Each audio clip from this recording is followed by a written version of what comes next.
Some of our brave men and women who fight for our country return with life-changing injuries. So I asked Major James Cameron how Mission Motorsport could help some of these brave people. Well, Mission Motorsport is the Forces Motorsport charity. So what we do is we look after wounded soldiers. And they get offered a whole variety of sports now as part of their recovery, so that guys who are coming out of the military can subsequently go and find a career and a job. But this is all about sports therapy.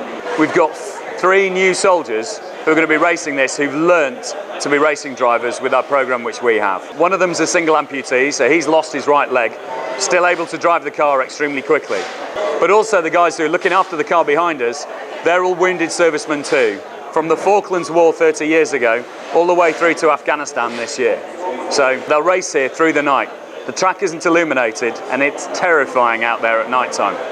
This is a big thing for them to get to do. It's a huge sporting occasion. And we're racing it here at the Britcar 24-hour race, which is the pinnacle of GT racing in the UK. I caught up with one of the drivers, Jimmy Gilbourne. So, how did you get involved in Mission Motorsport? When I got injured in Afghanistan, I come back to Headley Court Rehabilitation Centre, and as you go in, they take your hobbies and interests, and obviously one of my main hobbies is motorsport, so got in contact with Major Jim Cameron, met him at Silverstone for a car experience day and kind of just developed it from there. So how did you find it driving with a prosthetic leg?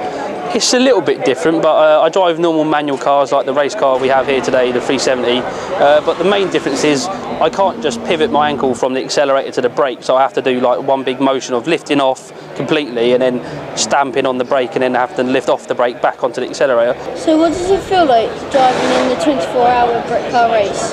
It's very exciting and a little nervous.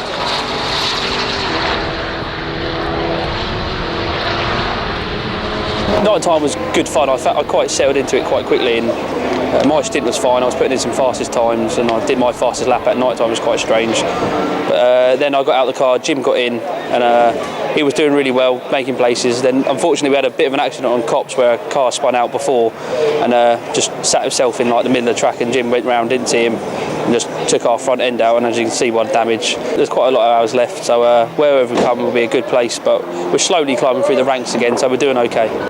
My thanks to all at Mission Motorsport. Back to the studio.